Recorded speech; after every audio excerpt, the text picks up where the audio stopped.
మేం గోదారోళ్ళమండి, మా మనసులు విన్నండి, మా వంటలు సూపర్ అండి. ఆపే, హార్ట్ పేషెంట్లు ఉన్నారు. సరేలేండి. అసలు మ్యాటర్ ఏంటంటే, గోదావరి హోమ్ ఫ్లేవర్స్ అనే ఇన్స్టాగ్రామ్ పేజ్ నుంచి నేను చికెన్, అదే అండి non veg and veg pickles అయితే ఆర్డర్ పెట్టుకున్నాను.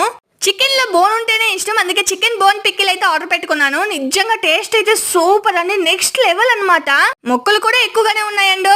ఏంటి ఇంకా నమ్మట్లేదా? అయితే వాళ్ళ ఇన్స్టాగ్రామ్ పేజ్ లోకి వెళ్ళి చెక్ చేయండి. కస్టమర్ ఇచ్చిన రివ్యూస్ కూడా వాళ్ళు పోస్ట్ చేస్తున్నారు. ఇక్కడ మెనూలో కనిపిస్తున్నాయి చూడండి, ఇక్కడ కనిపిస్తున్న ఐటమ్స్ అన్ని కూడా వాళ్ళు నాన్ వెజ్ అండ్ వెజ్ అనేవి ప్రిపేర్ చేస్తారు. వేడి వేడి అన్నంలో అలా గోంగూర చికెన్ వేసుకొని తింటుంటే ఉంది, అబ్బా నెక్స్ట్ లెవెల్ అంతే. ఎక్కడికైనా బయటికి వెళ్ళి హడావిడిగా ఇంటికి వచ్చినప్పుడు ఏం కూర చేయాలని ఎత్తుక్కోకుండా ఇలాంటి 10 ప్యాకెట్లు ఆర్డర్ చేసి పెట్టుకున్నాం అనుకోండి, హ్యాపీగా వస్తానే అన్నం అనుకొని తినేయొచ్చు. ఆగండి, ఒకటి అడగడం మర్చిపోయినా, ఇంతకీ నా పాట ఎలా ఉందండి?